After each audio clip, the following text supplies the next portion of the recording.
Listen, podcasting twice a quarter. Come on. I know. Wow. And all it took was a global pandemic. Yeah, exactly. All it took was a global pandemic to get us doing at least one podcast a month for 2 months.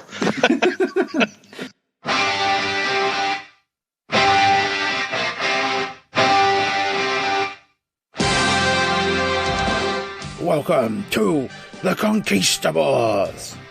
Tonight, in 90-second intervals, the Conquistabores enter the ring to discuss Royal Rumble 2000. Coming in at numbers 1, 2, 3, and 4, Grandmaster 6A, Phil Doyle, Headbanger Cameron Phillips, The Lethal Weapon, Ewan Taylor, and Geordie Allen Milberg. Only tonight on The Conquistabores.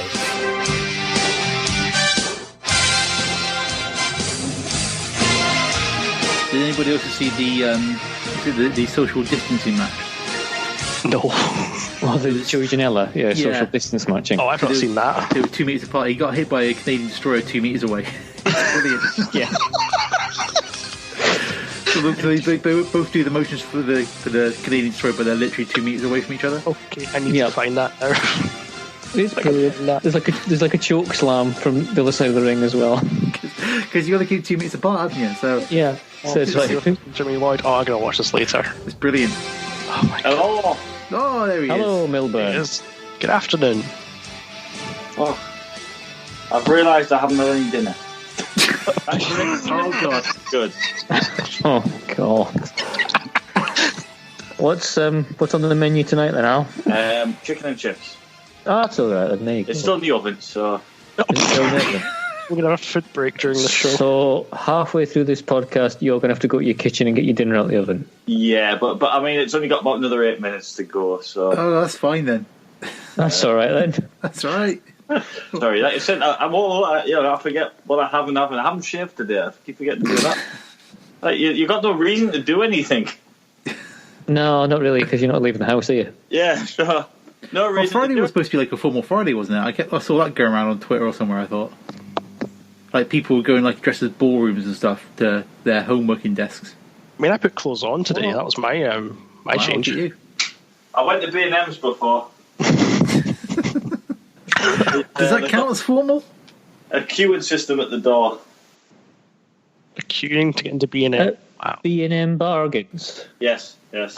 All the Which bouncers one? used to work pubs had to get a job somewhere, don't they? So come on. It's plus a shock to me, so. Which B&M bargains were you at, Al? Oh, here we go. Got a microwave kebab. So just the essentials then for the pandemic lockdown. No, I There's a need pandemic lockdown and there's one man buying microwave kebabs. Boris says you've got to go into lockdown. Better go get me kebabs. Yes, I don't think they're in great supply. Just got a 10 in it. Check on your chicken, Al. Yeah. Okay, Check your right. chicken. So obviously that's the beginning of the podcast. Yep. Yeah. So we're podcasting in a global pandemic. How about that, eh? Yeah, Well, that's something. Not much else to do. So here it is. You might as well just watch wrestling and then talk about it afterwards. Yep. Yeah. One good thing about doing the show that we were watching for tonight was like, oh yeah, wrestling has audiences, doesn't it? Yeah, there's people in the building. People are in the building. People Look at that. cheering and chanting and making, Making noise and swearing inappropriately. Oh yeah. swearing inappropriately and shouting like asshole at each other. And, yeah, I forgot they did that. I would like to applaud this crowd for being insanely annoying as well by trying to get themselves over repeatedly. What, the Madison Square Garden crowd? Yeah. A good 20 years before crowd started to do it. There was this one idiot behind Jared King Lawler. Every time they sort of moved to them, just tried his best to get noticed. And he just looked like a giant knob.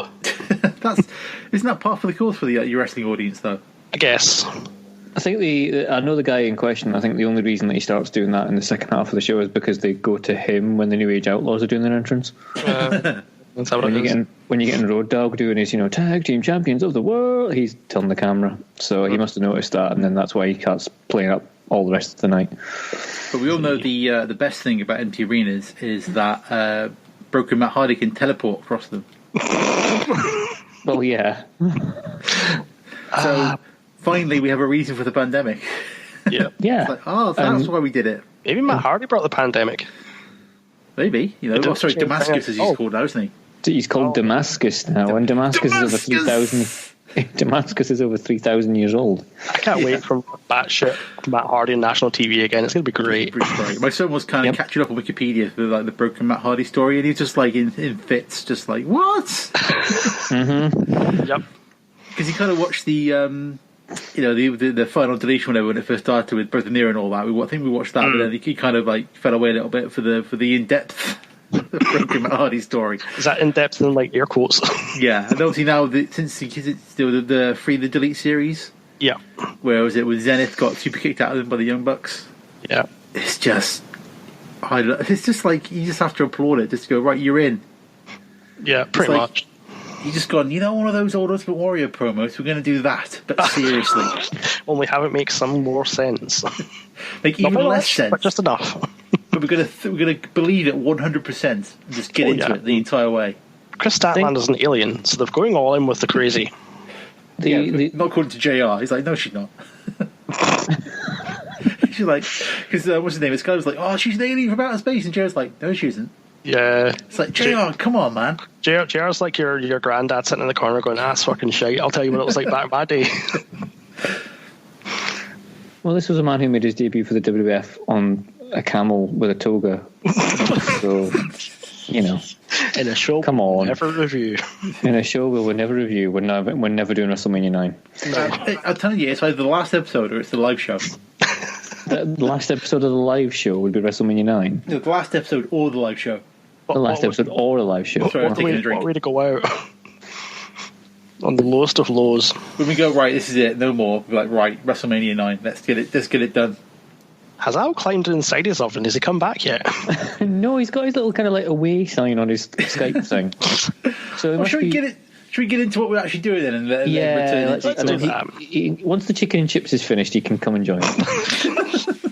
So Cameron, what did you choose? You were in charge of the bus, so where have you taken the bus? I was driving the bus this month, and we went to the January 2000 for the 2000 edition of the Royal Rumble. The atmosphere is electrifying. The sight couldn't be any bigger. We're in the sold-out Madison Square Garden, and we welcome you live to New York City in the 2000 Royal Rumble. Wow! And I chose this pay-per-view because it was on Channel 4 at the time. Hey. And it was the pay-per-view that got me back into wrestling after being away for 4 years. Wow. No pressure on this one then. No pressure on this one.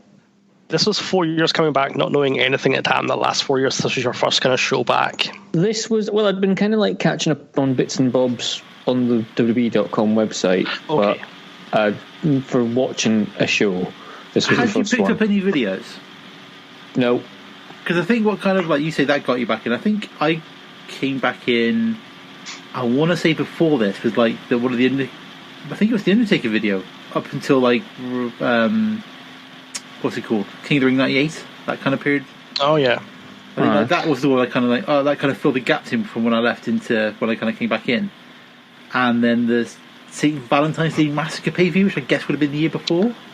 Yes, Yeah. I think the show that got me back was a fully loaded 99. Was that one on Channel 4 as well? No, it was not, but I saw it randomly in Woolworths on video. Yeah. And I thought, bless. I like Stone Cold, I like The Undertaker. First blood match, sounds good to me, sign me up. Is that the First Blood one? Yeah, it is. Yeah. With the what did they call the Lion's Den match? No. What was the pit fighting match they had? Lion's Den. That's the one. Thank you, Al. Oh, he's back. I'm back with me dinner. Yep, got me dinner. Have you got your dinner? Or have you finished your dinner? No, I've got me dinner. Are you Okay. chewing? Are there any condiments with the chicken and chips? Just vinegar. Just vinegar. Vinegar on the chicken and chips tonight. Oh, okay. Maybe a bit of red sauce or a bit of creme de salade. I do have some Big Daddies, but I didn't use it. Oh wow! And Sorry, I'm just asking the questions that people want to hear. That's all. got some beans here. As a broadcast journalist, I felt I needed to ask those questions. There you go, Kevin. You're welcome. I apologise. Hang on. I'll mute the microphone and then you'll never hear me chew. Although, is that part of the fun? It depends how sick Not you are part in the of the head. fun at all. That's quite a niche fetish there, to be honest. This show's a car wreck already. Yep, pretty much. Royal Rumble. We're all back in. So around this time, we're all kind of back into it then. I think so. Yeah, I think so. Well, so this was the first one that was on Channel 4, so you could see it without Sky. Yeah, and they were showing Sunday Night Heat on Channel 4, 4 o'clock on Sunday afternoons. Yeah, on Sunday afternoons. And they announced that, we're showing the Royal Rumble live, and it's like, wow, that's really cool. If that's one of the, Yeah. I knew that was a big show. I knew that was a big deal, and I thought, you know what, I'm going to record this. So I set my VCR. Can you remember trying to set a VCR? Pain in the ass, man. Video Plus or something? Oh no, I wasn't posh as that. Jesus Christ. I had to set it 5 minutes before, and then like 20 minutes after, and pray I'd set the tape to long play. Otherwise, you can only get like 90 minutes or however long your tape was, and then it'd be gone. Oh man, yeah. I think I stayed up for this. Did you? Yeah, I'm pretty sure I stayed up to watch this live. I think the only one I watched on Channel 4 was, it must have been Fully Loaded, 'cause I remember there being dice. Oh yeah, Philly Willard from. It was Benoit main event one. Yes, I think That's so. it. So that would have been the Channel 4 one I watched. I don't think I saw the Royal Rumble. Was that the last one they aired live? No, last one, No. live was Vengeance, wasn't it? Vengeance, the one where Jericho won the title. All right. That's the last one Channel 4 showed. It could be said I never stopped being into wrestling, so I've watched everything all the way. Look at that. Yeah. Look at Hipster Al. Always Yeah. always. I never got bored with it. I mean, I'm bored with the product now, but I never got bored with the product. But Channel 4 had a 2-year initial deal, but they could have extended it to 3 years. Yep. And events at the 2000 Royal Rumble meant they kept it that 2 years they did not want to go through. I wonder why And that then they added on the hour delay. Yep. Yeah, Backlash was on an hour delay. I remember that. Yeah, Yeah. just in time for the digitized Xbox blood.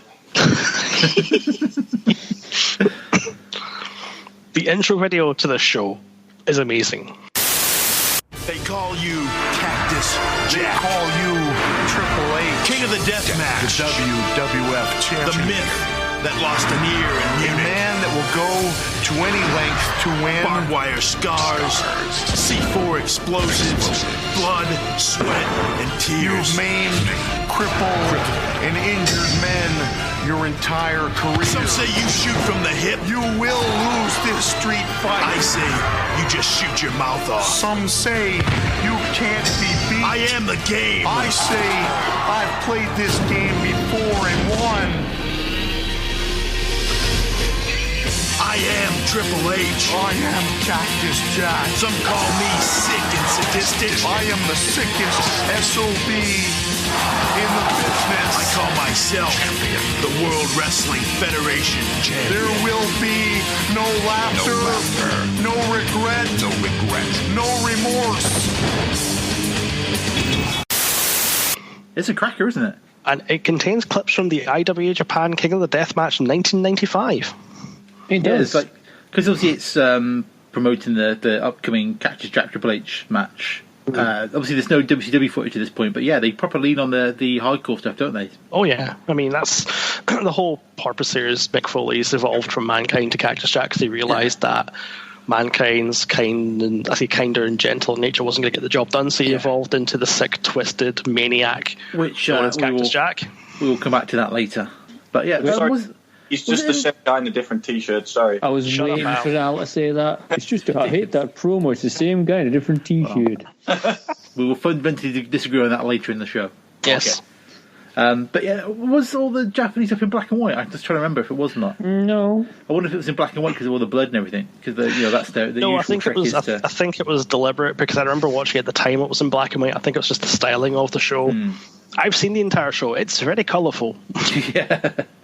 Mostly red. Yeah. Yes. But no, as a way to kick off the show, yeah, it's good, isn't it? It's good. It is really good. The main event, it establishes why they're fighting. Yeah. But the video packages at the start of the pay-per-views around this time were always really good, though, for the Yes. big ref one. Agree. I think they peak with WrestleMania 17.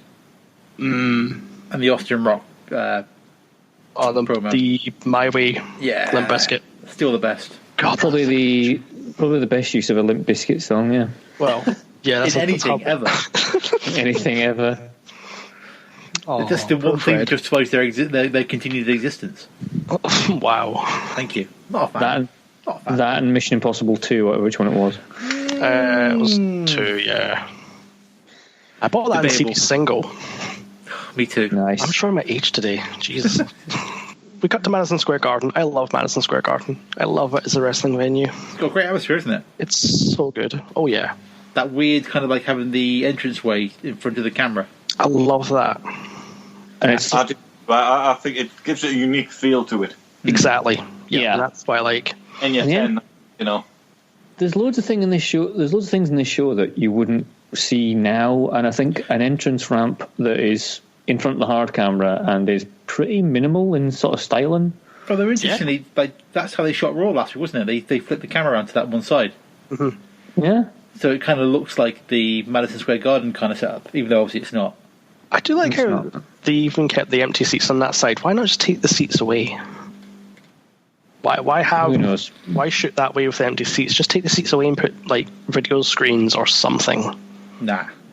They're not going to do that. Good old Because Vinnie Mac. Yeah, good old Vinnie Mac.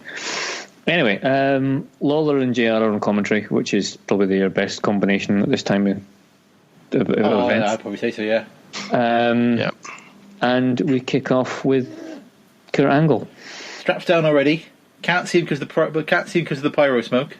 Yep. And it's weird to think this is Kurt Angle, 6 months into his pro wrestling career? I know, right? I think I Yeah. read that down. Like, he goes in front of a Madison Square Garden crowd, just grabs the mic and just cuts like a really good promo. Well, It does. you only Yeah. debuted in November. November. Yeah, it was 2 months. like 2 months into his career. It's shocking, isn't it? How quickly he picked it up. Mm-hmm. Yeah, I mean, to think within this is him curtain jerk on a pay-per-view, Yeah. Yeah. and within about, a year? 18 Listen. months he'll have his first Yeah. world title? I don't think there's many examples of somebody coming in and rising to the top that quick. Isn't it by WrestleMania he's the Euro Continental Champion? Yes, because he loses both belts. But yeah, he's a legend. Although I quite like he's there saying cutting this promo saying, when I'm going to face my mystery opponents, and the entire crowd is chanting, "We want Taz." Now, concerning this so-called unnamed opponent. To be announced. Hold up a second, please. Now, I know you have to be pretty nervous coming out here and facing an undefeated American hero.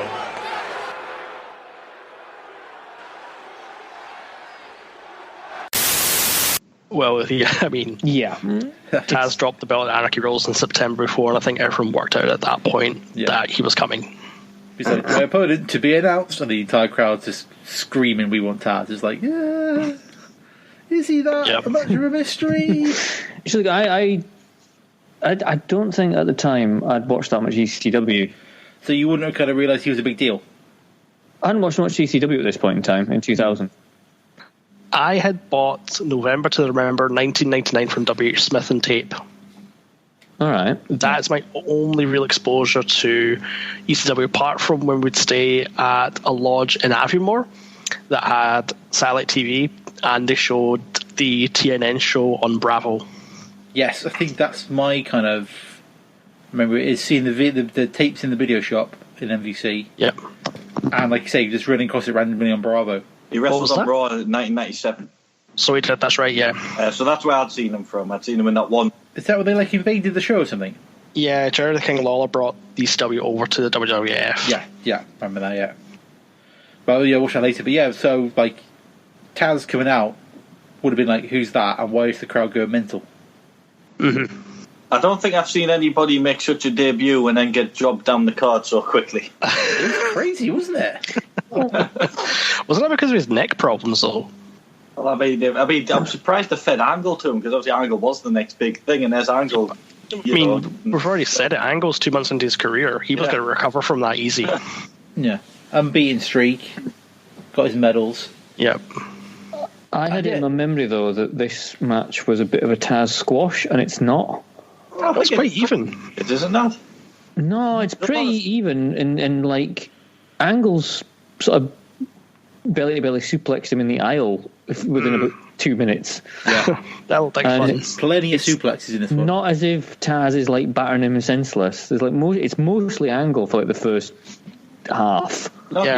And then it's like suplex Hamlet or something like that, I would say. Yeah. He does quite a lot of suplexes in the match.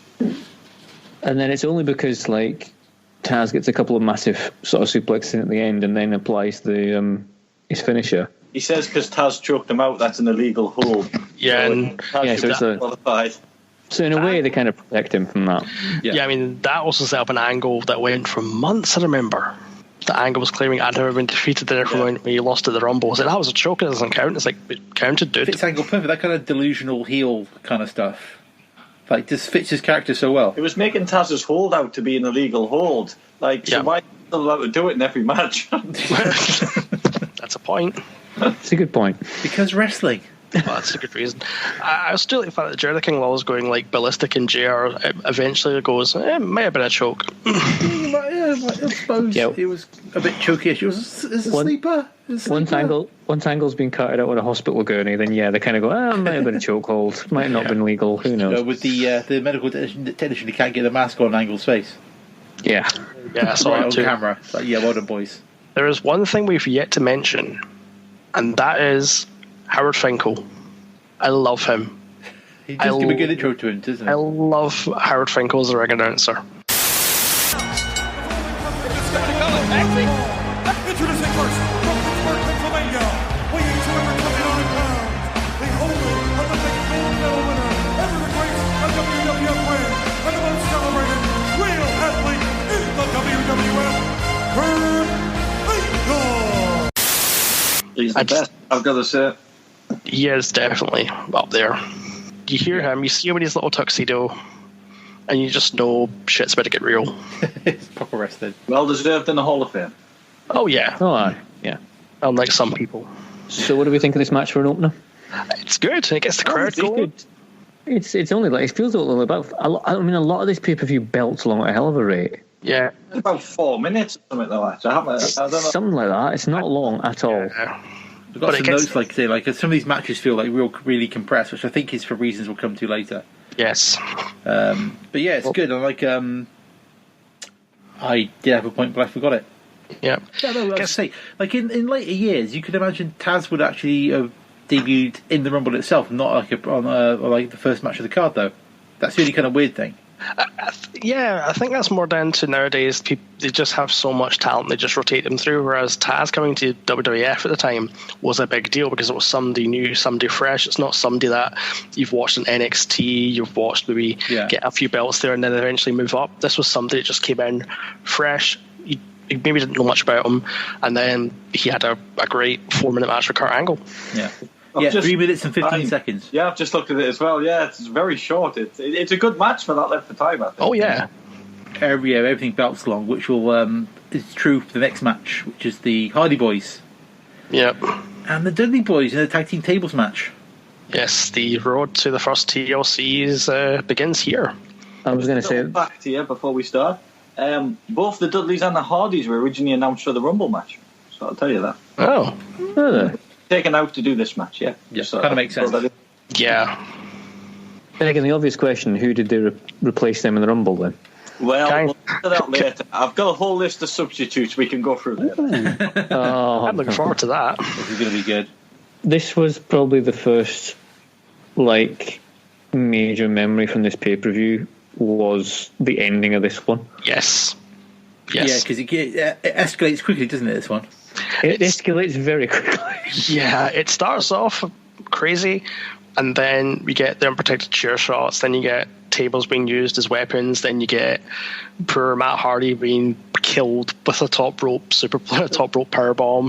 Because they both got to go through the table to win the match, isn't it? But you're not eliminated, you're just allowed to go through the table. Any times you like once you've gone through it once. And then it's got to be like an offensive move because Matt and Jeff both go through tables, but it's they threw themselves. Messed up, don't they? Yeah, they threw themselves through tables, so that doesn't count. Which confuses King briefly for a couple of seconds.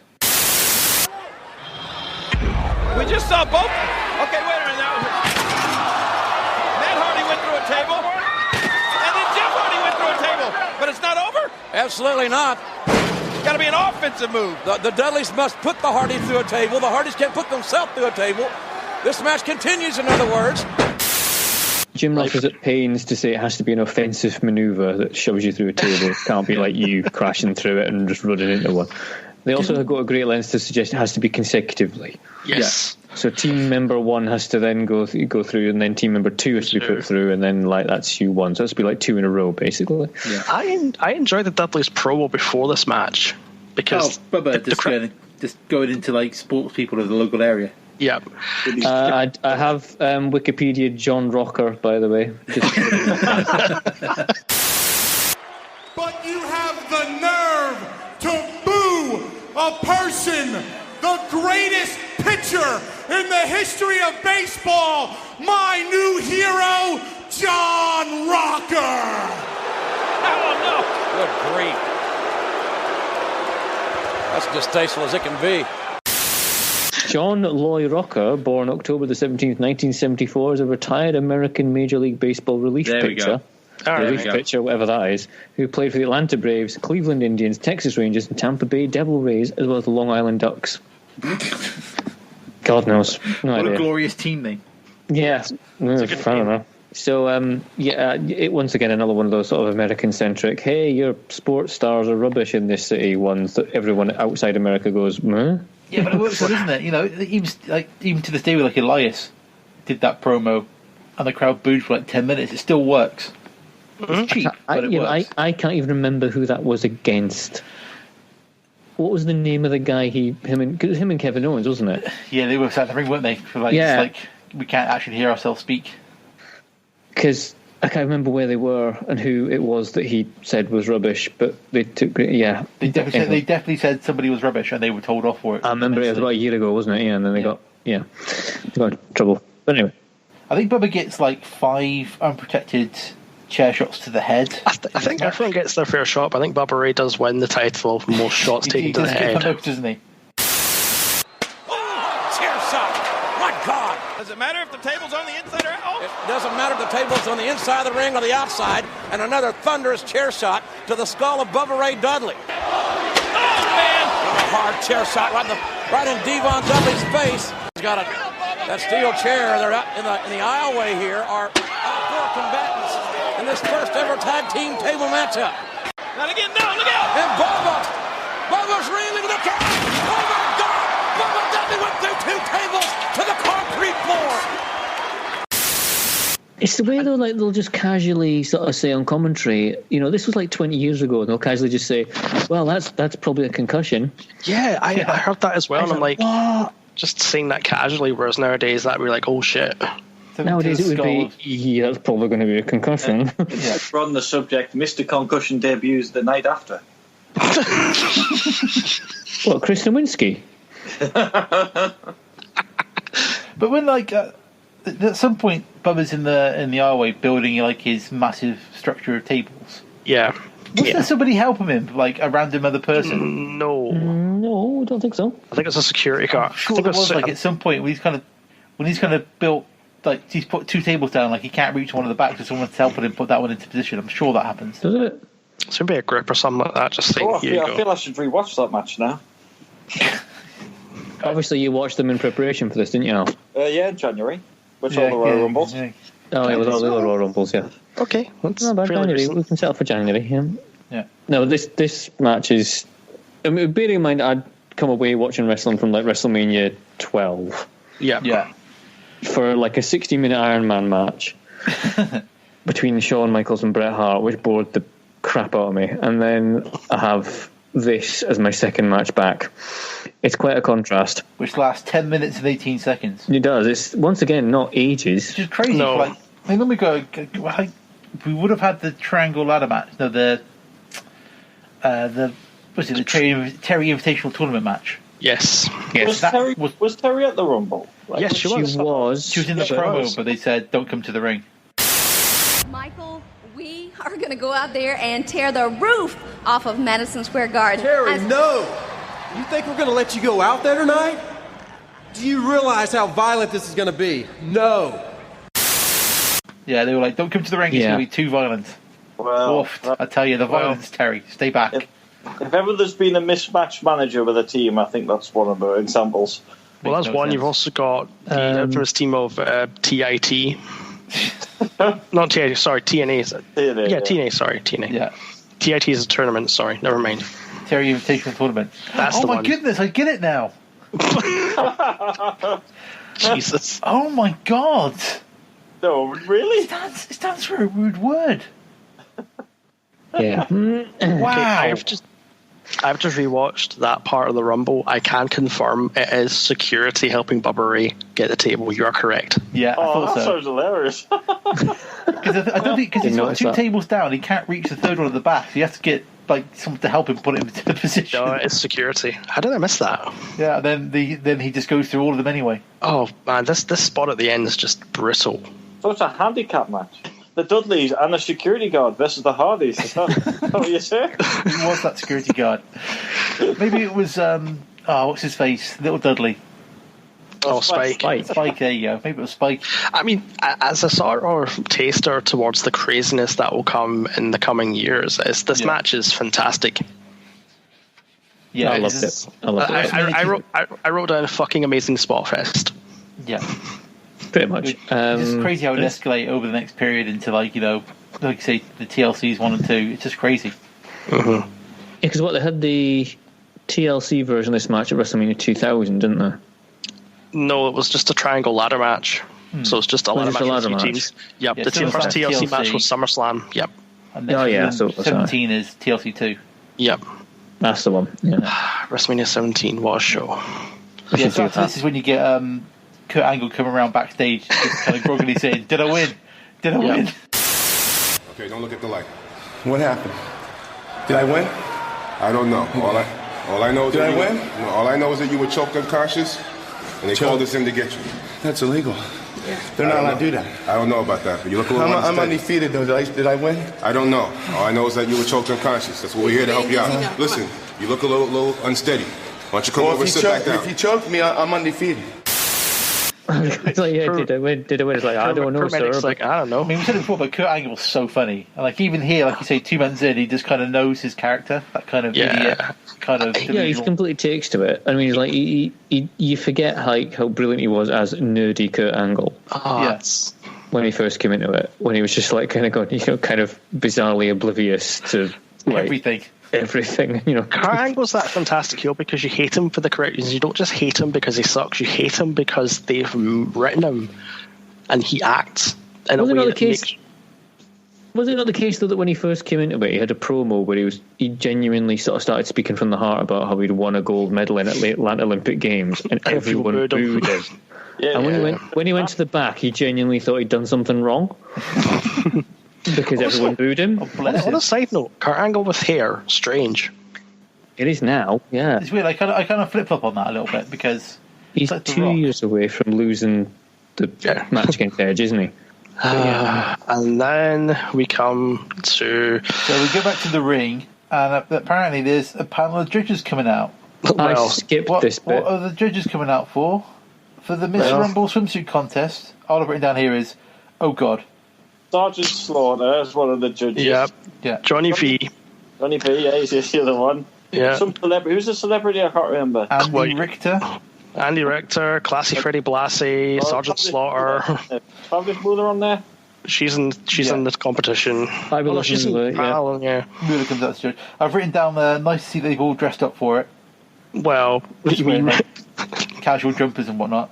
Although it is worth.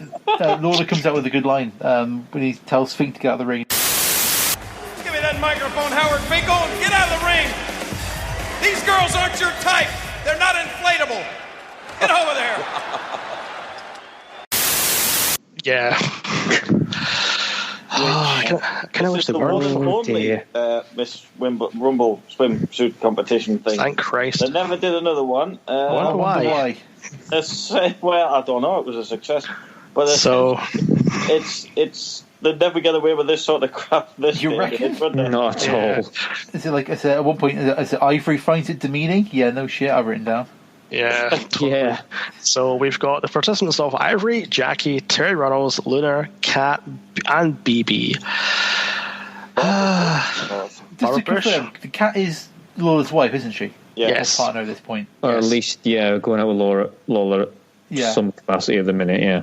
But King, he's just like jumping around like a child during the whole thing. He quite enjoyed it. So they take their robes off, show everything we've got, and it's as bad as it sounds. I mean, this did not age well. I mean, how long did this last? Forever. Too long.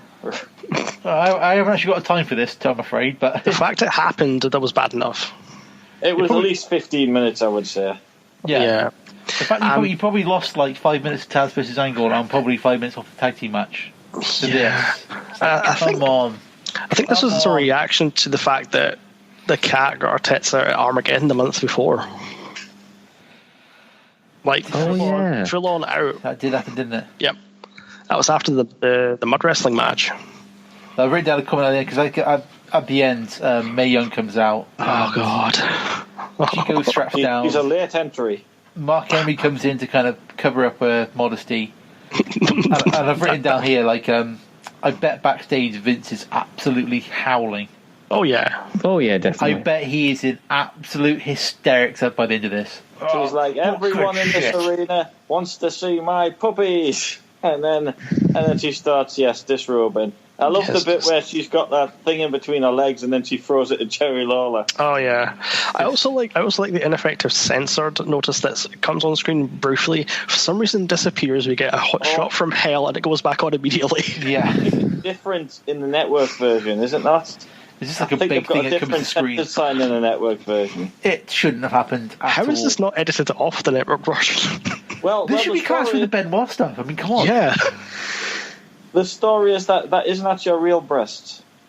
No shit. No, they weren't. But it's still bad enough. They must have thought they'd get away with it if they put prosthetic breasts on. But it still did not work in the slightest, did it? I mean, many like young teenage boys were probably having a fantastic time up to that point, and then they probably just thought, well, I'm already halfway there, I might as well finish, and then that happened. Mark Henry has that effect on me as well. You're on fire to the owl. Wow. Was it the chicken? Yeah, it was good. It was spicy. It was nice.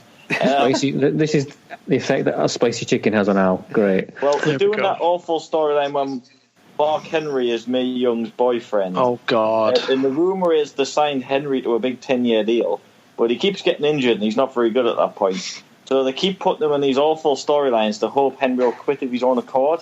But of course, Henry doesn't quit of his own accord. And good on him, because he does become something quite good in the end. Yeah, he becomes the father to hand. But then we go to the WWE restaurant place. Yeah, WWF New York. WWF New York, which was the coach and the crowd who are a bit rambunctious. Probably drunk as all hell. There's a word. It'd be like cutting to Walkabout WrestleMania night coming up in Glasgow. Yeah. Just assuming that we're outside by that point. It was very rowdy. Coach is just being jumped over. It's like, I don't really want to go to that place. It looks horrific. But yeah, then you get China and Jericho arguing over who's wearing the IC belt. Yeah, this is a fantastic little segment. Oh, is it the Jericho saying to one of the Hebners, Earl, Dave? Oh, yeah. He calls him both names. China, relax. All I want you to do is snap my belt around my waist so I can wear it out to the ring tonight. Why don't you be chivalrous for once in your life and let me wear the belt for a change? Chivalrous? What do you think? This is medieval times? Oh, no, but at least you could be a gentleman. I want to take one gentleman. Guys, you're up next. Let me settle this. I'm going to take it to the ring. And when you guys get there, we'll find out who is the undisputed Intercontinental Champion, okay? Earl, come on! Dave! Oh, look what you did now, Chris. Thanks a Don't lot. worry Now about none it. of us Don't worry about it. wear Listen, we're on next in about 10 minutes. I'll have the belt around my waist for real anyway. So all this... Yeah, we'll see about that. I should have it around my waist now, but I can't do that either.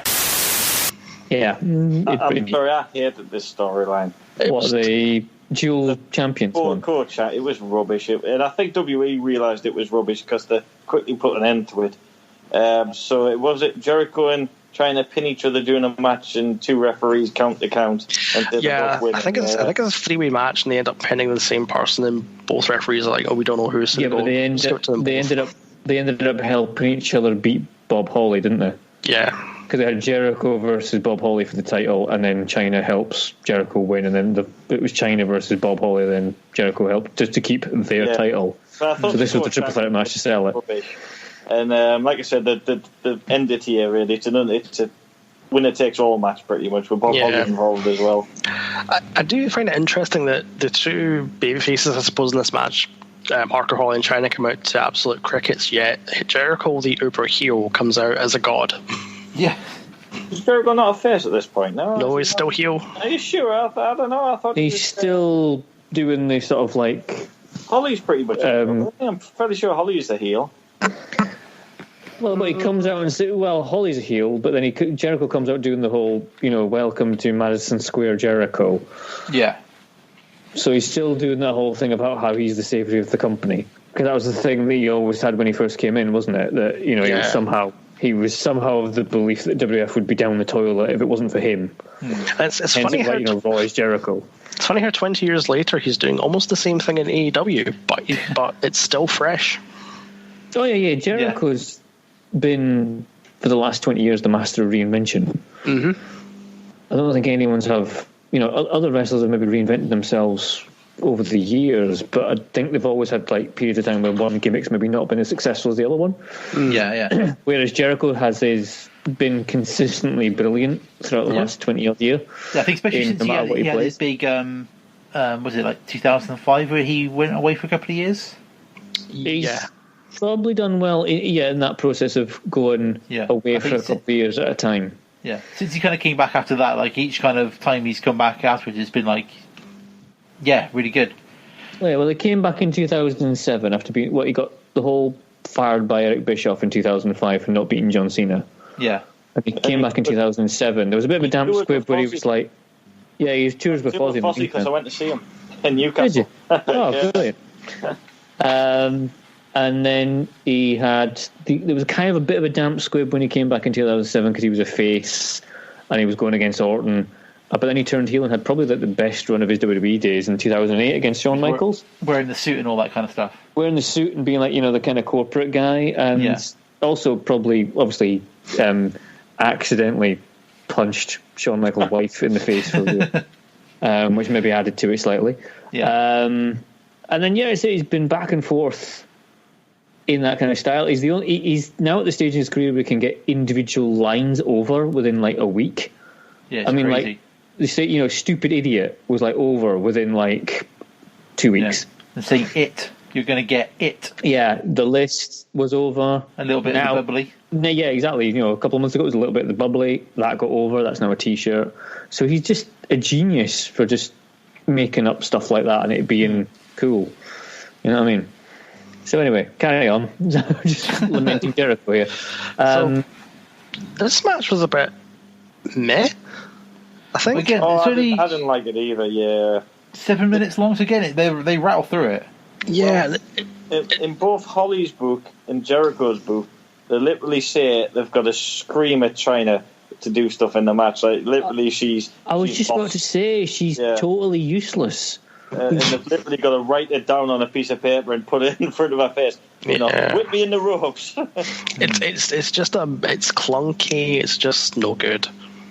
And even though it only went 7 minutes, I feel like it just went too long, and this time could have been given to something a bit better. Well, I tell you what, it wasn't given to Ewan. It wasn't given to the tag team match. I followed. Oh well. No. Get there. Yeah, so they rattle through. Lion Sultan, China, and Jericho wins. So he's now the undisputed IC champion, even though he's still got the crap IC belt. Hooray! So they changed the IC belt to the crap version already, haven't they? Yep. Aye. I forgot that. But yeah, this match is. I don't think it's going to be anywhere near good if you involve Bob Holly. No, and that's fair. It's when you got China, who is massively uncoordinated in this one. Yep. But then you got to remember like this. We're 6 months away from her rumored to be like headlining SummerSlam '99. That's true, I think that was always a ruse. I don't think it was ever any truth in it. Never going to truth in it. No. I think it was just a typical Vince Russo switch type thing. There was never never going to happen. It was just a reaction type thing. It's a swerve, bro. Yeah. I just hear his name and I just get angry chills. I hate that man so much. Anyway. Bro. On the subject of things I don't hate, The Rock has a promo with Michael Cole next, and it's just an example of why The Rock is the man when it comes to promos, and especially because he's ripping into Michael Cole. You mean when Michael Cole asks about the two people he's most concerned about in the Royal Rumble? Rock, tonight you and 29 other superstars will be in that ring for the Royal Rumble match, and you have a bullseye on your chest. Is there any superstar who you may be concerned with? Well, The Rock says this. There are two WWF superstars who The Rock has a concern with. There are two who might give The Rock problems. Number one is going to be Crash Holly. Number two is going to be Headbanger Mosh. And The Rock says if he could get by those two, then he might have a shot at winning the Royal Rumble. And he's like, if I can get past those two, I'll be all right. That's just amazing.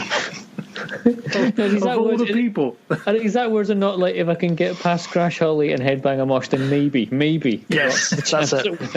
So good. So good. It's just brilliant. Literally said, I mean, your talent shits if I beat these shitty people.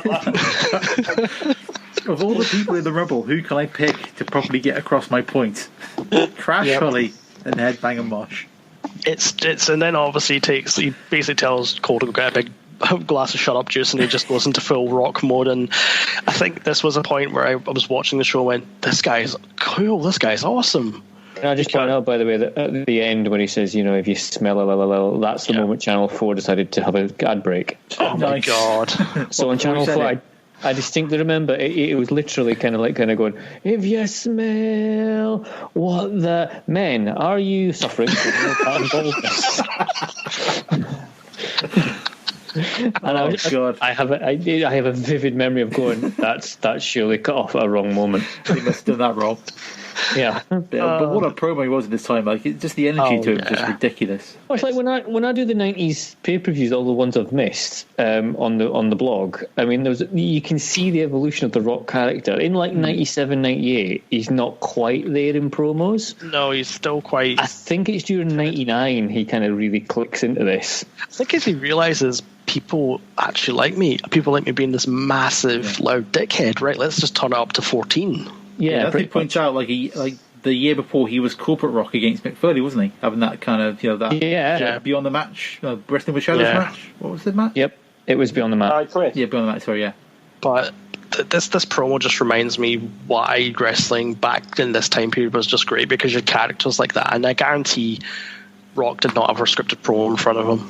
No, and everyone's into what he says. Yes, because it's genuine. You're into the characters at this stage. Even the crap ones. Yes. Have something about them. They've got a redeeming character about them. Well, like Headbanger Mosh. Yeah, like Headbanger Mosh. He's got big tits.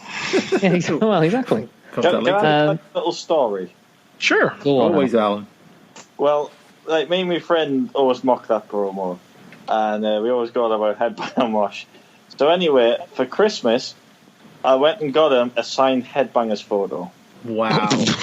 Right? Oh, I remember this. I remember I know what's coming.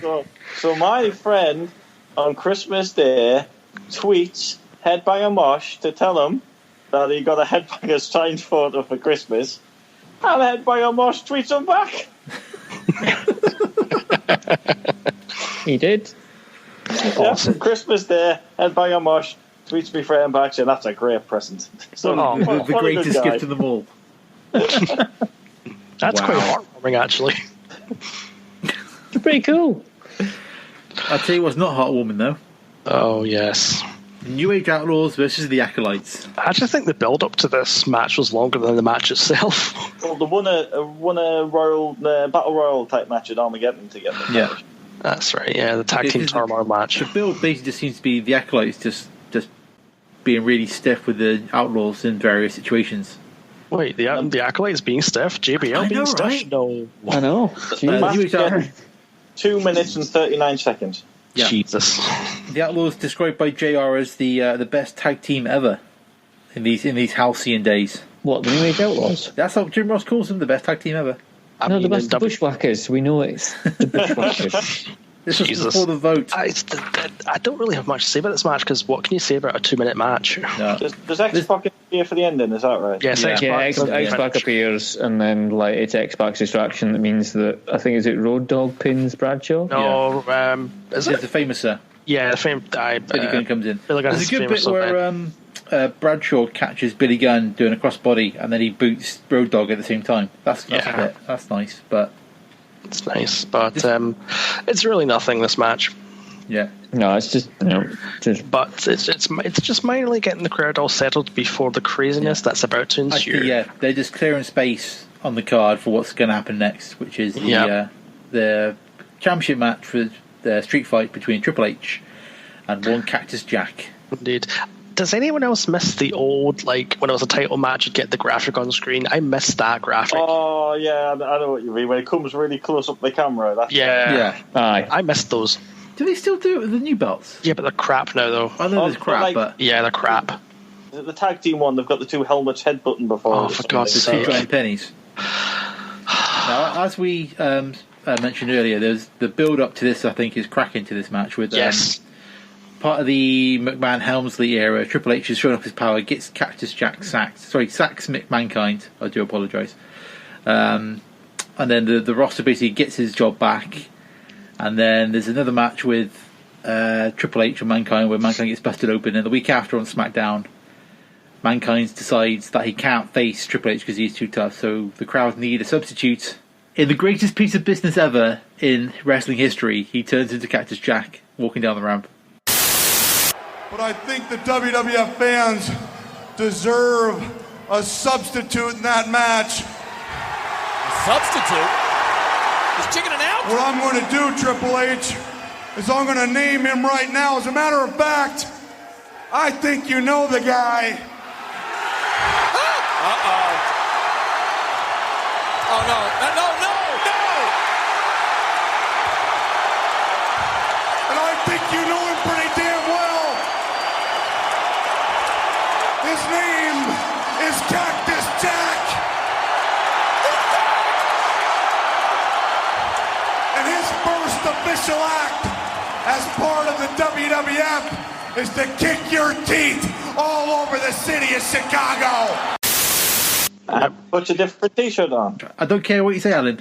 I can feel goosebumps just talking about it because that's my favourite bit of this period of wrestling.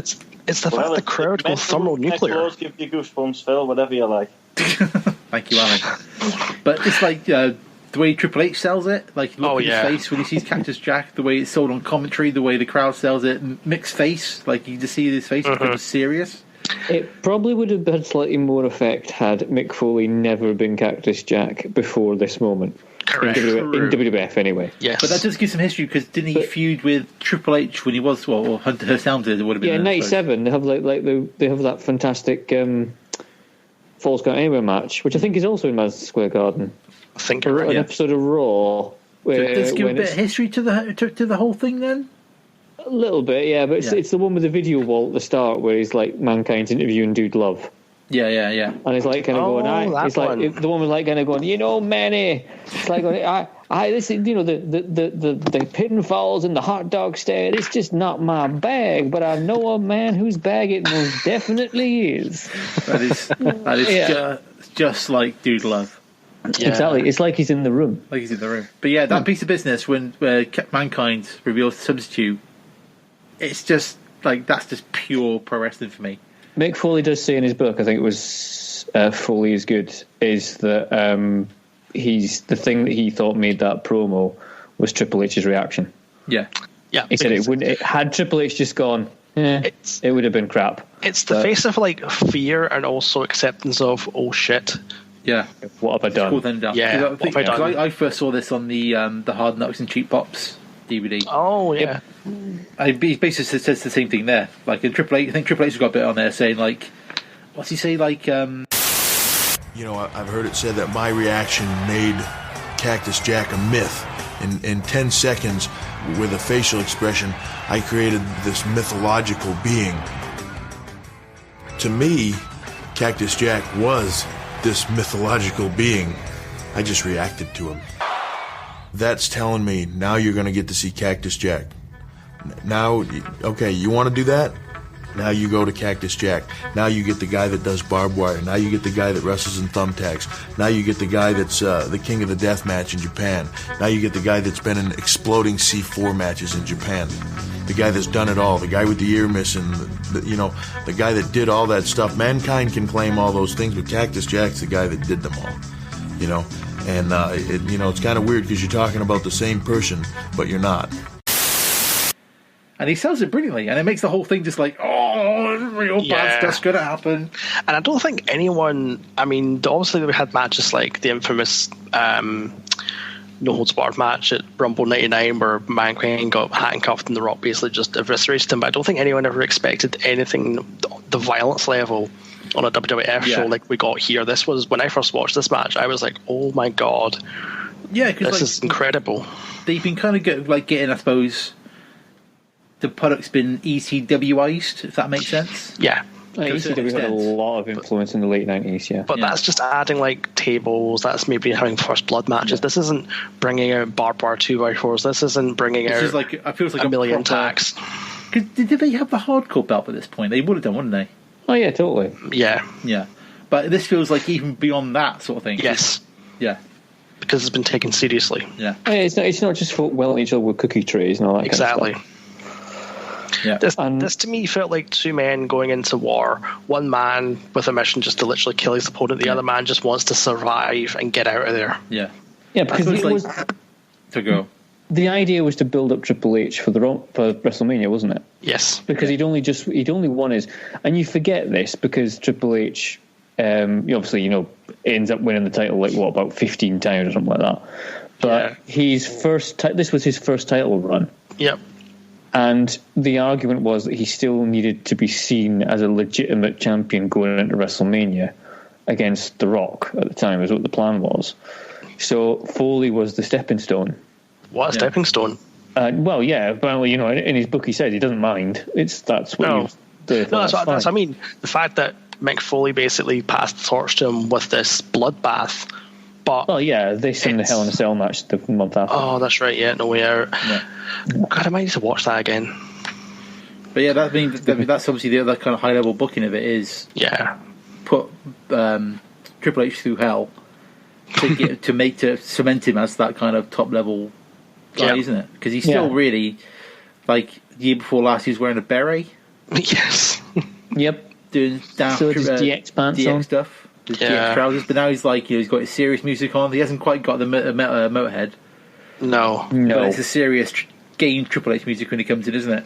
And it's pitched perfect from pretty much start to finish. It's the moment where Triple H enters and sends Stephanie to the back because it's too violent. And then, get out, gonna get blood on you. Then the pop that Foley gets when he comes out, and then it starts off with sort of just lamping each other in the face, and then just cracks on from there. And Bell comes out early, chair shots to the head, into the crowd. Yep. Triple H gets suplexed onto the pallet, and that busts his leg open because he gets a big bit of wood into his leg. Yeah, oh yeah, that's what does that, isn't it? Yeah. Yeah. Mm-hmm. But also, it's got a much more deliberate pace to it. At least the first three matches are just like go, go, go, go, go. Yeah, but this feels like they're really kind of working. Methodical. They're working the time, aren't they? Yeah, exactly. Because this is about 25 minutes? Yes. I want to say 25, 24. 26:55. Wow. Yeah. Wow. It doesn't feel that long. No, it doesn't feel like a long match at all. The Rumble all. later on. It's a good chunk of the show. I was shouting that time out, wondering why you weren't listening to me, but I've realised I've muted you, so that's why I was like, why has no one responded? Well done. Well done. There's a nice bit where I think Mick Foley gets out of the barbed wire backfall, which backfires, obviously. Of course. But then I think the ref gets rid of it and he gets booed roundly by the crowd. 2x4 down south of the ring. An illegal weapon. Referee's taking that barbed wire out of here. Yeah. It's like get rid of that illegal weapon, and I just wrote down it's a fucking street fight. Yeah. I don't think the Spanish announcer hides it or something. It gives it to the Spanish announce table. Yeah. It gives them a chance to swap the barbed wire one for rubber one. Oh.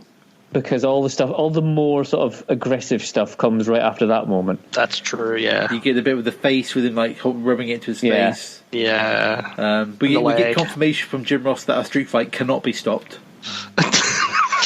Good plan. Just to clarify for everybody. Well, but you can't use weapons in it. Although you can't use a barbed wire 2x4. King's like, we should stop this. And Jerry's like, no, you can't stop a street fight. You can't. Exactly. Can't be done. But at this point, Triple H has got the Crimson Mask going. Yeah, on his legs, on his face. Yeah, he's a mess. Isn't it? Has he gone through the table by this point with like this blood all over like King's monitor and all sorts? Yeah, I think I think that's happened. The announce table's gone. My next question at this point was, why does the Fink have handcuffs? Kinky? Well, maybe, yeah. Kinky Fink. It does rhyme. Maybe he's got a job after the show. What with the no. Don't make that young. No. Yeah, because then we get, like say, a replay of the last year's Rumble with Mick Foley being handcuffed. Yep. This does lead to a fantastic spot where Foley's down on his knees begging Triple H, hit me, hit me, hit me, and then The Rock just comes out of nowhere and waffles Triple H with a chair. Yeah. That's the exact use of the word as well, waffles him. Yeah. And then for some reason a cop randomly appears and uncuffs Mick Foley and cuffs Cactus Jack. I'm like, what's going on? I couldn't remember that, but I was like, maybe why that's the guy who helped with the tables earlier. Probably, it's the same security guy. Yeah. But I just remember, because the camera is perfect here, they're focusing on Cactus Jack, and then all of a sudden you just see this figure come out in this blue chair, and then you just see Triple H getting absolutely destroyed. Wham, yeah. It's so good. And The Rock just disappears. Yeah, just goes. And then you get the King saying, oh, he's going to hit him with a sandbag. No, he isn't, King. Spoilers, that ain't a sandbag. Nope. No. And then we get a big load of thumbtacks. Get back to the ring. Mick Foley goes under the ring, pulls out a bag, and pours out a shit ton of tacks. Does anybody else feel sorry for the ref when they're counting, doing the 3 count on thumbtacks? You have to be really careful where you put your hand. Yeah. Because you got to make the count look good, but also I don't want to get my hand on thumbtacks because it's going to hurt. The solution to that is have gloves. Or you just put your fingers downwards, so it's only your fingertips that are touching the mat. Yeah, that's true. You're going to get you wouldn't get that much noise out of it, but at least it's less surface area to hit. True. Well, let's go. You know what, boys? We'll call it a draw. So eventually, Triple H pedigrees Cactus Jack into the thumbtacks face first. That just looked brutal. It's when Foley rolls over, you see the thumbtacks in his eyebrow, and it's like, that's quite close to your eye. Yep. That's very close to his eye. Don't like that. No, that looked a bit kind of. And then after the match, Triple H has been taken away, and all of a sudden, Cactus Jack just comes back to life, goes back, drags Triple H back to the ring. Yeah, stole it from Adam Bob to justice. Yep. This whole match is fantastic, and it sets up, as we said earlier on, the Mick Foley retirement match #1. Yeah. Which it's just somewhat ruined by the fact he just comes back to the next month. Yeah. Wouldn't quite stick, would it? Not quite, no. But you got to consider, like, if I'm a guy up next in the Rumble, I'm kind of walking around backstage going, "Did you got rid of all the tacks, right? You got rid of all of them." Well, they're sweeping up for a good 2-3 minutes because they're killing time looking at the They've got a weird shovel thing scraping the ring. That's what they're doing. It's like, that ain't going to get up nothing, pal. You want to get a dustpan and brush out there? Get a magnet. It's probably what they used to scrape the ice when the New York Rangers were playing. Probably. More likely. No, get a magnet out there. Pick them up properly. So after an extended period of time, we go, it's time for our main event. It is time for the 2000 Royal Rumble, where JR clearly states wrestlers are coming in every 90 seconds. I call bullshit on that. Well, the Fink says they'll come out on a regular schedule every 2 minutes or less. Yeah, that's exactly, 2 minutes or less. Is so it's not that regular then, is it? And then they kind of settle on 90 seconds. Yeah. Is it still 90 seconds? Is it longer now? Who knows at this point? No, they always say it's 2 minutes, but it's kind of... Yeah. If you start there with a stopwatch, it wouldn't be 2 minutes at all. Totally, it would be, depends on when the crowd are getting restless. Which is not often during this one. Yeah, and they hot shot this Rumble with D'Lo Brown and Grandmaster Sexay coming out number 1 and 2. Well, I mean, just to get off to a fiery start. I forget how much Too Cool were over during this time period, because Grandmaster Sexy gets quite a pop. He does. He does a terrible Hurricane Rana in mind, but the pop is real good. No reference also from Jerry Lawler about him being his son. No, but I mean, if you listen, but if you know, I mean, obviously we know now. But if at the time, I remember thinking, why is he being so like enthusiastic towards this guy? Oh, Grandmaster's cool, isn't he? That's what he says at one point. It's like, King, come on. JR always teases him with the always denies it's his son. Yeah, that was always the Yeah, but they did that in like 98, 99, but there's no mention of it now. No. That's weird. Are you sure? Yeah, no. I'm sure there's a line. Correct me. There's no mention of it at all. No. Yeah. Correct me if I'm wrong. Grandmaster Sexy comes out as number 2, and Jerry Lawler goes on commentary. I thought he was luckier than that, and JR goes. Some would say he'd had a bad break from birth. It's Grandmaster Sexy! I thought he was luckier than this! And the man who drew number 2 from Too Cool, Grandmaster. Some say he got a bad break at birth, but that's only a rumor. What? That was it, yeah, that's the line. You missed that completely. I missed that one. It's a great line. So, number 3 is Headbanger Mosh. Nobody cares. But then we get some friends in the form of Taka Michinoku and Funaki, otherwise known as Kaintai. Nice, I cameo. Totally forgot how much this Rumble was interrupted by various groups. Yes, starting off with Kaintai. But apparently, what I'd missed was the fact apparently on Sunday Night Heat Kaintai tried to draw Rumble numbers and were told that there wasn't any left. Yes. So that's the storyline as to why they keep interrupting it. Well, Kaintai were one of the teams to replace the Hardys or the Dudleys. Oh, right, okay. And then you're right, then they too got substituted by surprise entrance. But they Kaintai get disposed of quickly, and the King makes some very tasteless comments, calling him Chinese at one point. Yeah, that continues. It's the Alan Milburn commentary. Christian comes out with weird music. It's weird, yeah. Is that an overdub? I don't know. No. It's his music at the time. Is that his music at the time? Is that his single music rather than the tag team Edge's, like the Edge and Christian music? Yeah, it's his singles music. It's weird. Makes no sense. Participants. So far, nobody's eliminated other than the Kaintai who weren't in this thing to begin with. Who's it going to be? And it's Christian. There's Christian in. Then Rikishi. Yep. Gets rid of Moss, who's Sam's booze by Who this gets point. the best pop so far? Rikishi gets the really good pop when it comes out. It's crazy, isn't it? Yeah. Not to mention Mosh's attire. I mentioned his boobs already. Oh, and he gets his ankle badly injured at one point as well. Yes, he can't stand, can he? The second move in the match, he does his ankle, and that's him, so he eventually gets dumped out. Next out is Scotty 2 Hotty, and this is the point where Rikishi's basically got rid of everyone else. It's down to Grandmaster. Rikishi's looking at Grandmaster like he's going to eat him or something. Scotty 2 Hotty comes out. He goes, no, lads, we can make this up. Let's dance. And we get a dance party. You get a dance party? For about 2 minutes. I do think it's quite funny. I quite like that spot. And then bang, they're out. So have they split by this point? Because at some point, Rikishi's the one who ran over Stone Cold to save The Rock or whatever. Oh, well, that's a long way away, yeah. That's only revealed in Survivor Series 2000. Yeah, I thought it was. Yeah, that's a while away, yeah. Stone Cold's not in the Rumble, and also Undertaker's out injured, so there's no Undertaker at this moment in time either. Yeah, we'll come back to that, because it feels like when it kind of goes to the Rumble, it's very much the kind of mid-card Rumble. With like a lot of people, because I think next is Steve Blackman. He's gone. Steve Blackman. He's quite quick. But he was heel Blackman at this time, I think. Yeah, the crowd hated him, didn't they? Oh, yeah. I mean, the Rikishi driver looks ridiculous. I mean, I'm surprised you're allowed to do it.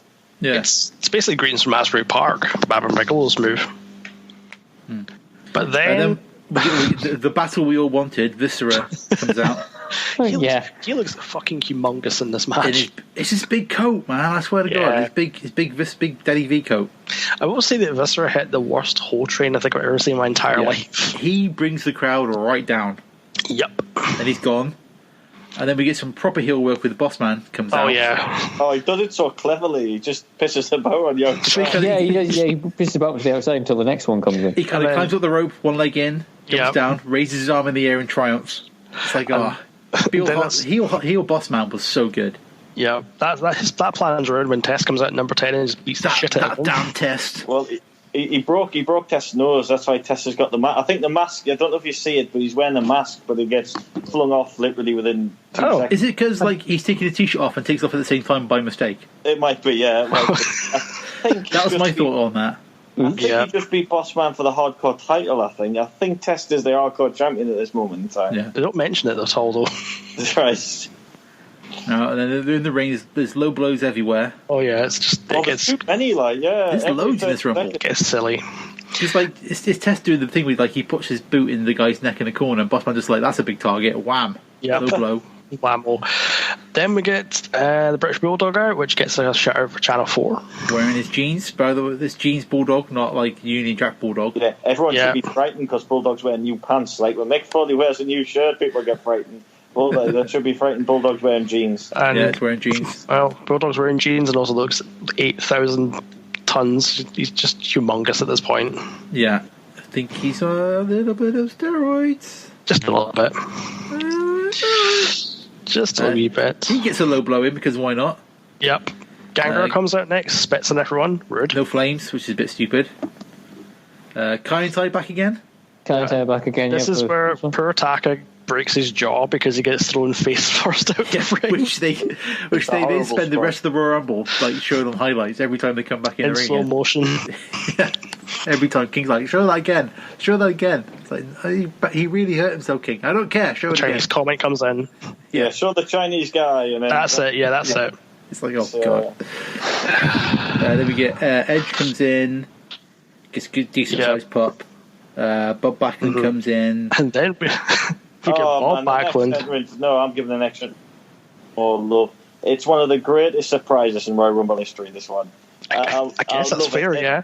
It's in Madison Square Garden, which obviously he wrestled so many great matches back in his heyday. But yeah, you hear that music, and straight away I was like, wait a minute, I know that music. And you can see the crowd don't recognise it. And then as soon as he comes out, you can see the cheering getting louder and louder and louder around. I do think it's fantastic. One of the first true surprises in the Rumble. I do love how once he gets eliminated, he just storms up the crowd. Yeah, he just off the crowd, doesn't he? Where's he going? He just goes off. There's like one camera shot of him miles away, just going up. Yeah. Is Bob Backlund still alive? Yes. Is he? I think so. Christ. I'm sure he was in was he on TV in the last couple of years with somebody? Hang on, I'm going to order this. I just shot Bob Blackman. That's not his name. Bob Blackman. That was something else altogether. Wow. Are we talking prior to this, or he's still alive? Yeah. He will be 71 in August. Christ alive. So wait a minute, Adam, he'll be 71 in August. Yeah, he was. Which means that he was 51 during this show. Mm-hmm. Christ, Jericho's wrestling at the minute at 49. Yeah. Mm-hmm. That's nuts. Also, he was Darren Young's life coach for a little bit on. So he was, yeah, he was. 2016-17 sort of period. When do you think he joined Angle for a little bit after this? Yes, he did, because that's where he got the crossface chicken wing from. Yeah. Quick question: when do you think Backlund had his last recorded match? Well, this was the last WWE match, I can tell you that. Actually, no, he didn't have a proper match, did he, on that Raw reunion thing? I think he just came out to beat Heath Slater up. I don't think it was a proper match. So the answer is he actually wrestled as recently as 2018. Christ, yeah, in Japan. I can see that, yeah. In Japan. Yep, he wrestled teaming up with Riki Choshu and Tatsumi Fujinami to take on Shinzaki, Kazama Sakamoto, and Tajiri. And his team won. Yes. I mean, really. It's strange. Crash Holly comes out and gets spanked by Edge. Yeah, that's what's going on here. Jericho's come out as well because he's the one who eliminates Bob Backlund. Yep. Jericho is a surprise entrant. He is. Yeah. The next entrance is a surprise as well. China. At this moment in time, nobody from the undercard is supposed to be in the Rumble. No. But they must have looked at the list and thought, Jesus Christ, we've got to do something here. Yeah, so it's not. 7 guys, I think it is, from the 6 guys, one girl, from the undercard into the Rumble match. So I don't know exactly who's substituting for who, so we'll just say Jericho was substitute for Headbanger Thrasher, who was not in the match. Okay, there we go. There we go. Has Thrasher left the company by this point in time? I think he's injured. I think he was scheduled for the Rumble, but I think about the week before he injured his knee. Yeah. Oh, right, okay. China eliminates Y2J by suplexing him. Yep. She gets thrown out by Boss Man. Farouk comes out, then gets jumped on by the Mean Street Posse. Yep. Of all people. Because why not? Sure, why not? Boss Man eliminates The Mean Street Posse was supposed to be in the Rumble as well. Okay. Well, two of them were substitutes for the Dudleys or the Hardys, one of the two. Yeah. And actually, Stephen Richards was supposed to be in the Rumble. Really? Oh. Yeah, Stephen Richards was announced, but he was injured, so the other posse member took his place to have all three posses in. Yeah. And I think it was Pete Cass. And yeah, none of the posses are in the Rumble. Let's just say they're substituted by who we got: China, Bob Backlund, and Farouk. There you go. Yeah. Keep going. Road Dogg's next. Yep. For some reason, there's a "We Want Puppies" chant for no reason. Did anyone catch that? I did not catch that. It's a very faint, but it's like, why are you chanting I "We think Want it's because Puppies"? at this point the crowd are getting a bit bored because, like you say, there's once Rikishi's gone, like there's no kind of real kind of thread to the Rumble. It just kind of goes off a bit aimless at this point. Yeah, that's fair.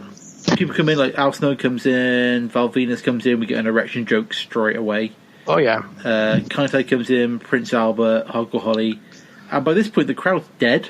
Yeah. Like, because normally, like in a kind of well done Rumble, you kind of get like it ebbs and flows, doesn't it? You get the crowd filling up, but then you kind of there's certain characters, whatever, will kind of be threaded throughout the Rumble. Yeah. But this is like once Rikishi's gone, like there's nothing left to kind of carry it going for a little bit. Yeah, it's just crazy. Albert comes out, no one cares, and then The Rock's music hits, and the crowd goes thermonuclear. Yeah, that wakes him up. Saving the best ones for the end. You know, but even then, like, the Rock all comes the good in. guys and X-Pac are out last. Yeah. Vicious. But like the Rock comes out, eliminates Bossman, then he's just like getting beaten up for like the next 10 minutes or something. It's like Billy Gunn comes in, Big Show comes in. Yeah. Who I think, especially at this point, is still rough early Big Show. Yes. No, yeah, definitely. Like he's still very much a work in progress at this point, isn't he? Even though like he's very much positioned him and the Rock. That's like the big kind of story of the Rumble. Apparently. Well, I think the reason that they signed the Big Show was it not essentially for a while when he first came into the WWF, everyone thought it was just because WCW couldn't have him because he was kind of obviously not really training very well in the early days of WWF. Possibly. It kind of makes sense because it's around that time when WWF start taking people off WCW, isn't it? Yeah. Because obviously Jericho's come over, the Radicals, just the three Radicals, just to confirm. Yeah, the other one never existed. There was only three Radicals. They come over, and it's like they start picking off the kind of good guys from the roster, but Big Show kind of stands out as being really Valentine's Day Massacre '99. He debuted, but like as an attraction, you can understand it because like it's the Andre the Giant kind of style, like big dude, like it's just looks. Yeah, it's just an attraction sort of thing, isn't it? Yeah. But he's not a wrestler at this point. No. But yeah, because looking at the talent they bring over from WCW, it seems strange, bringing somebody over who's like so unpolished compared to everybody else. But he eliminates that damn test and Gangrel. Bradshaw comes out, but then like the Outlaws, the Posse comes out and beats him up, and then the Outlaws get him out, and then that's all kicking off. Yep. Kane comes out and chokeslams. Well, I thought what was going on because the lights come out when Kane comes out, doesn't it? They still do his full entrance. Yeah, he gets his full sort of like boom in pyro entrance, and then even though it just comes out as really disconcerting. I forgot that Kane was with Tori. Yes. That's what blew my mind on this one. I was like, how that? What? I was kind of expecting to see Paul Bearer, but obviously not. No. Is it near enough when he pals up with X-Pac? That's coming up soon, isn't it? Yes. He gets the X dissolves, and then those two kind of pair up. Nice quote from GR at this point saying there's lots of beef in the ring. He's right, though. Yeah, he's right. He's right, a lot of beef. Godfather and his hose come out. Sure. Spend about a good 10 minutes just walking around the ring, it feels like. Yep. Funaki makes another appearance, nearly gets tossed in a hole. Yeah, we see Taka again, a bit more casual racism by King. Oh, not Chinaman. No, King. No, he's from Japan. That's a different place completely. Jesus. And then X-Pac comes at number 30, and we've got our full complement. Yeah. Two guys I missed off who were announced but didn't turn up were Midian and Mark Henry. Thank God. Yeah, because Mark Henry obviously comes up earlier in the Miss Rumble thing, but doesn't appear at all, does he? That's Henry might have been injured again. Yeah, that's true. So there you go. That is a possibility. We get some shenanigans. Billy Gunn eliminates Road Dogg, but then Kane gets Billy out. Yeah. Then they pull Kane out, and then that's all kicking off. With The Rock throws X-Pac out, but because the refs are dealing with Kane, they don't see it, so he comes back in. Yeah. There's a bit of a chokeslam off between Kane and Big Show. So they're trying to chokeslam each other, but they don't quite win. Then Kane slams Big Show, which is quite a big. The crowd pops out quite a bit, if I remember. Then, because Kane is so tired from that, X-Pac eliminates him. Yes. Big Show throws out X-Pac, and we're down to The Rock and the Big Show for the last two. By this point, the crowd are losing their shit. Because it's The Rock, innit? Yep, basically. The Rock's got one more jabroni to beat, and he's fulfilled his destiny. Yeah, we get People's Elbow. Rock gets chokeslammed. Cracking chokeslam, though, to be fair to Big Show. Mm-hmm. He gets up real high, but kind of falls down with him at the same time. I still say Sid Justice kind of one-hand chokeslam. That's still my favourite. He kind of jerks the guy forward and like up in the air and down. You know, Sid Justice got a lot wrong with him, but he does a good chokeslam. Big Show picks up The Rock and teases which side of the ring he's going to throw him out of, and then he throws him, but Rock grabs the top rope and there's a bit of spinny-roo, and he goes out and Rock wins. I think they're quite thankful that this was away from the hard cam. Yes. Although quite disappointingly, there's no Mania sign for The Rock to point at. No, that's a relatively modern thing. Yeah. So he can't point it and go, I'm going there. And everyone's like, oh shit. So they give him a microphone instead. So this Rumble lasted 51 minutes. Jesus.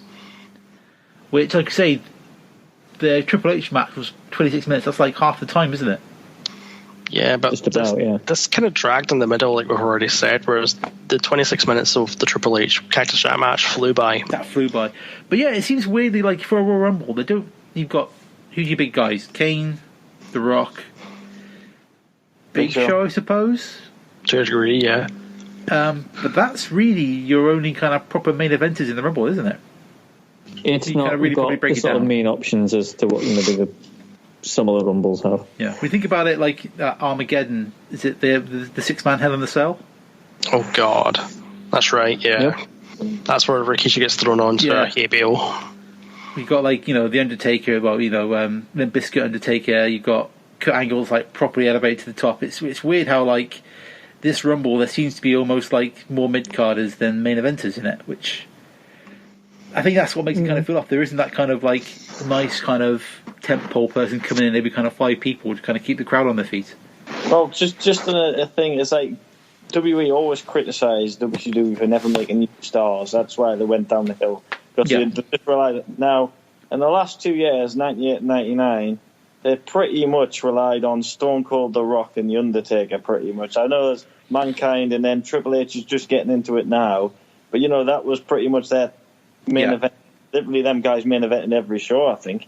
Yeah. Near enough. So then in 2000, they actually learned from that and start making more stars. Big Show, Jericho, Benoit, Kurt Angle, Rikishi. They start making more and more people the main event players. Yeah, it shows because you got the Triple H and Mankind are offering their match, so they really can't be in the Rumble.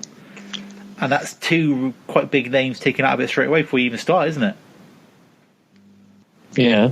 So it just seems, and then you got your mid carders who they kind of get a good pop, but they can't really. There's no storyline to them to kind of carry the Rumble through that middle bit. Once Rikishi goes, it really sags until The Rock comes in. But even though The Rock's in, the story should be him and the Big Show, but you don't get any kind of tease of it until the end. Really, it's a bit of a weird Rumble.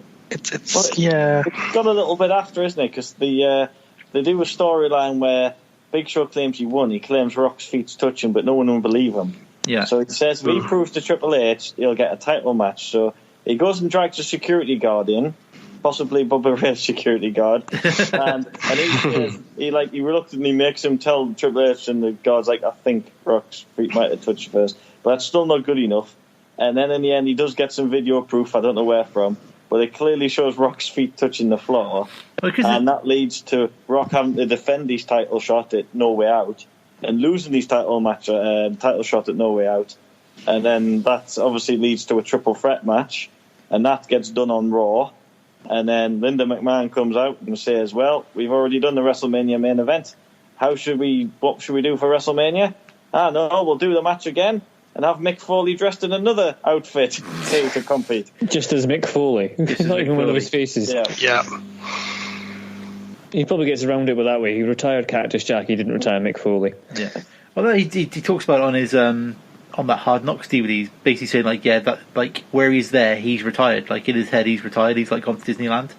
Yeah, because he shows he tries to do a top rope elbow drop onto the table, and he's like a good foot short, and just basically breaks his chest bone on the edge of the table because he can't make the jump properly. Because he's like in his mind, he's just like, nah, that's it, I'm done now, sort of thing.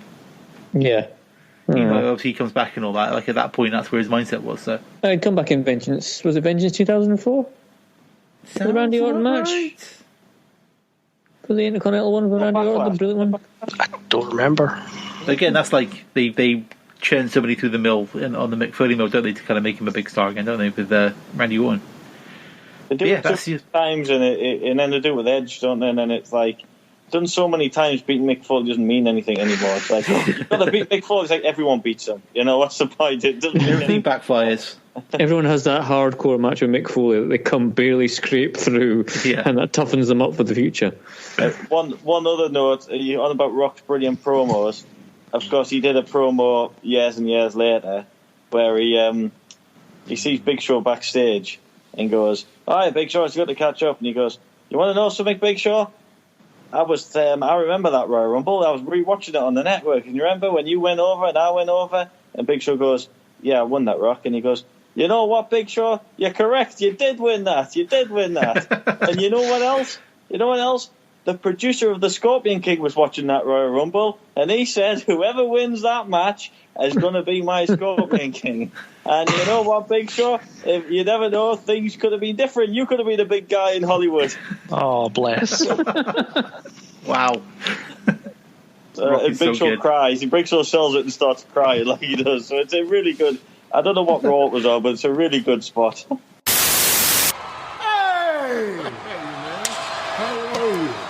Man, doing good. Hey, good to see you, Shaw. Hey, you know what's crazy? I run into you because just yesterday afternoon I was watching the Royal Rumble that you and I were in, right? I was watching on WWE Network, and it was the one where both of us went over the top rope, right? And you fell on the floor, but I held on and I won, right? You went over first. Yeah, I actually. But because you were telling everybody that I told everybody. My feet hit the floor. They did. I actually won that one. What's crazy is, I agree. You should have won. That's crazy, right? I mean, how different your life would have been if you would have won. You know what's crazy is the director of The Mummy Returns watched that Royal Rumble and said, "Whoever wins this Royal Rumble, I'm going to cast as a Scorpion King." Really? Yeah, that should have been you. You should have been the Scorpion King. You could have been the one hunting Vin Diesel's candy ass down in Fast and Furious. You could have been the one in a helicopter saving your family in the world's biggest earthquake. You could have been breaking box office records, man, but hey, such is life, right? Yeah, such is life. Yeah, so that's that was the 2000 Rumble, the first of the millennium. Yep. The first Rumble of the century. Indeed. It was. So. Which begs the obvious question. Yep. Where are we going to put it? Well, shall I tell you where the Rumbles are we've got so far? Yes. Okay. So number 3 is Royal Rumble 92. Well, they've beaten that. It's not as good as that. And then the next Rumble is at number 17 with the Royal Rumble 1989. It's better than that. Better than that. Better than that. So that's the only 2 Rumbles we've done so far.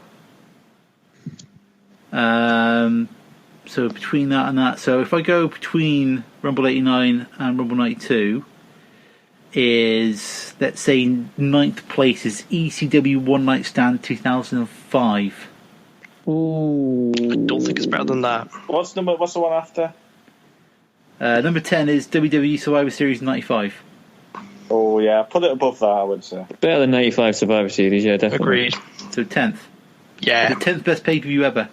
Sounds okay, good. Let's do that. Well, that's pretty quick for us, that was. Yeah. It's not bad, yeah. It's not bad at all.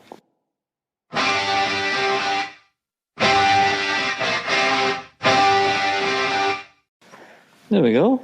But the Ever Morbius question is, I believe, Phil, you are in charge of the next pick. What are we doing? I am in charge of the next pick. And I'm scared. My goodness. I mean, I don't know if I should change my mind or not. I might leave it as a surprise for the listeners and then decide. I don't know, because I don't think you should change it. I think you should just stick with what you believe. Yeah. Because last week Cam gave us a choice of doing like a goodie or a baddie. Yep. And we did a goodie, which was Royal Rumble 2000. Yep. But his baddie pick was WCW Greed, the last ever WCW pay-per-view. Yeah. Well, I'm sorry, I'm not watching that trade. We're choosing that one. So it'll be three of us then. And I'm really tempted, so Cameron gets like his other pick in. I don't want my other pick in. We'll blame on Cameron. What was the last WCW one we did? The last WCW one we did was... Who cares? I think it was shite anyway, so... Great American Bash. Is it not Glory Days? The Great American Bash? Yeah, it was Glory Days, yeah. I don't like doing WCW ones because I got to watch them. I like doing the WWE ones. I don't have to watch them. Knows you're right, Alan. You know what? Because of Alan's attitude, we're doing it. Oh. Thanks, Al. Oh, sealed it now. Yeah, because of his attitude. Which one we're doing? Greed? WCW Greed. It's like great matches. It's like March 2001. It's like 2 weeks before they sold out to WWF. I suppose the bottom line is a lot of us are stuck in the house, so we can't get to it. Yeah, you can't do much else. So, and to be fair, we have done quote the first WCW pay-per-view, Starrcade '83. So it does make a little bit of sense to do the last one. You know what I mean? The last one, yeah. It's a Viking funeral, set it on fire, and float it far, far away. Yeah. Well, this is proper Vince Russo, this one. Oh, yeah, this is like craziness. Yep. So I've booked that one in. We're in. Hey. I had a point, and I can't remember what it was. Oh, I'm watching every WrestleMania leading up to WrestleMania. Right. I've got WrestleMania 9 to watch tonight. Lucky you. So we can't have every WrestleMania as the next show pick, Al. Well, no, I'm watching them all. I've just said I'm watching. What would be your pick then, Al? Have you made such a fuss about getting your order right? Well, you put me on the spot now. Oh, God, you don't even have anything in mind. Yes, it would have to be around. I think I would do WrestleMania 7. 7? Oh, okay. I'd take 7. That's what I think I'd do. Interesting. The most racist of all WrestleManias. It's got some interesting matches on the card. It has. Is that the where you got Warrior Macho? You've got Jake the Snake and Martel in the blind match. Yeah. All right, okay. The blind match. Oh God. It's Slaughter. Is it Heart Foundation versus Nasties? Nasties, that's the one. Yeah. Okay, yeah, I'd take WrestleMania 7. Oh, it's not a bad show. It's alright. I quite like it. It's got quite a lot of nameable Hall of Fame people and things like that. Yeah. Okay. Cool. There we go. You're welcome. We'll get through this. Yeah, we're in it together. To be fair, are we doing another podcast? Can we do another podcast shortly or not? I'm just thinking that. Yeah. Let me edit this one first. Jesus Christ. Well, just keep recording them. Just keep recording them. Yeah, we get them all in the bag, you know. Yeah, we'll have a whole year's worth by the time we go back to work. Oh, sorry. Some of us are off work. Sorry. Oofed. You can't do eye tests when you're going to get close to people, social distancing. Can you not do it from 2 meters away? Nope. Not even like a stick. Seriously, mate, it was getting really bloody. I'll say the same thing. It was getting ridiculous. Yeah. when you're wiping down people's frames while handing them back to them, you know what I mean? That's just nice. So we, which judging by the state that some people hand frames in, I think we should just carry that on. Well, yeah, I love that. I'll just maybe wipe your green stuff off the inside of your lenses. I don't think mine are in the best of conditions. Don't tell us that, Phil. They're perfect, because... no, I can't continue that, I can't lie. I bet they're manky. Wow. What a low-energy finish to the podcast. Well, we've actually sounded like we're organised. We've got, we know what we're doing for the next show and the one after that. Yeah, that will record this side of Christmas. Yeah, well, what's what I mean? We should probably record in like a fortnight's time or something, because we're all bloody what else to do. Yeah, I mean, that's always the idea, isn't it? To record pretty soon after the next one. Yeah. And it never quite works. But it never quite works. We always kind of forget. Forced to stay in the house now, it might actually follow that. Because everyone's in their house otherwise. Yeah. It's fine. We should get like maybe 2 or 3 done. I hope people, thank us for this thing we're doing for the nation. Yeah, exactly. Like, can we next Friday? Can you go out your window and clap for the Conquistabores? 8 p.m. Just clap. It'll be like 9:15 or so at usually, isn't it? Yeah. Hashtag on a Sunday, like a pay-per-view time. Hashtag clap for Conquistabores. The Conquista clap. There you go. The Conquista clap. The Conquista clap just sounds like something you come back off holiday with. Got a dose of the Conquista clap. Sounds sexy than COVID-19 anyway. No, we'll get that trending on Twitter later on. Show your support with the Conquista clap. End. I need to write that down for a t-shirt idea. The Conquista clap.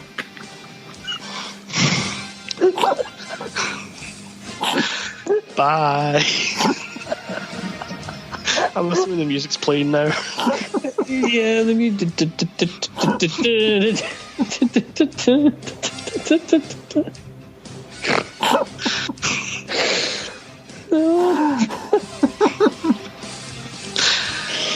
Oh, the Conquista clap.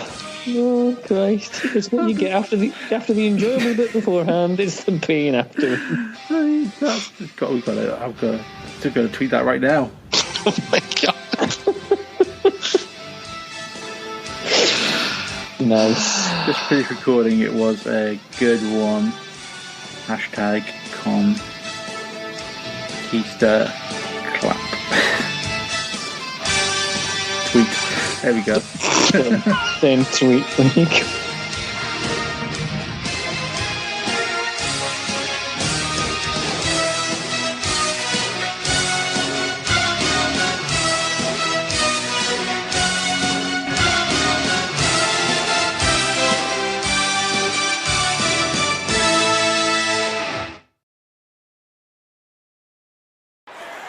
This has got to be stopped, or something's got to be done to Cactus Jack. It's a street fight, King. You know it can't be stopped.